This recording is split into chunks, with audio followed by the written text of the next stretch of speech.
ደክሞኛል አትበሉ፣ ሰልችቶኛል አትበሉ። ተስፋ መቁረጥ አይታይባችሁ። በትንሽ ነገር የምትበሳጩ፣ በትንሽ ነገር እንባችሁ የሚመጣ፣ በትንሽ ነገር የምትከፉ አትሁኑ። ችግራችሁን ለዓለም፣ ችግራችሁን ለእግዚአብሔር ነግራችሁ ሲሞላላችሁ ደግሞ ወደ ዓለም የምትሄዱ ሰዎች ችግራችሁን ለእግዚአብሔር ከነገራችሁ በደስታችሁ ሰዓት እግዚአብሔር ጋር ሆኖ ጣቢታን ያሆና በፊታቸው ያቆማት እግዚአብሔር እኛንም ያቆመናል። ማን ነው ያቆማችሁ ካላችሁ ብቃታችን አይደለም፣ ችሎታችን አይደለም፣ ቸርነቱ አቆሞናል፣ ምህረቱ አቆሞናል፣ ይቅርታው አቆሞናል። እስቲ ሁላችሁ ቸርነቱ አቆሞናል በሉ፣ ምህረቱ አቆሞናል። አያችሁ ያቆመን ማን ነው?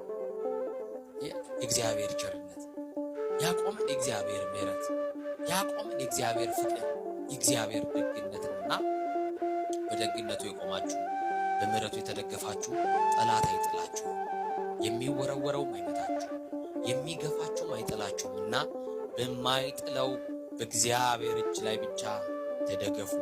ቅዱስ ጴጥሮስ ይቺን ሴት ደርሶላት ያ ሆና በፊታቸው አቆማት እንደተባለ የኛም ያበቃው ታሪካችን ደግሞ እንደገና በእግዚአብሔር ፊት ሕይወት እንዲያገኝ ንስሐን እንግባ።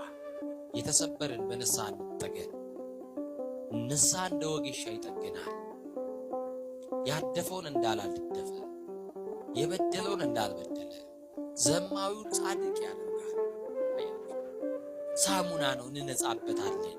ከፊት ለፊታችን የጾም ሰዓት ነው፣ የስግደት ሰዓት ነው። እስቲ በዚህ ባለው እንኳን ጾም እንጠቀም ወገኖች። መኝታችሁን ተውት፣ ከአልጋ ውረዱ፣ እንውረድ፣ ራሳችንን እናውረድ። እውነቴን ነው የምላችሁ፣ ግድ የላችሁ መሸታ ቤቱን ተውት።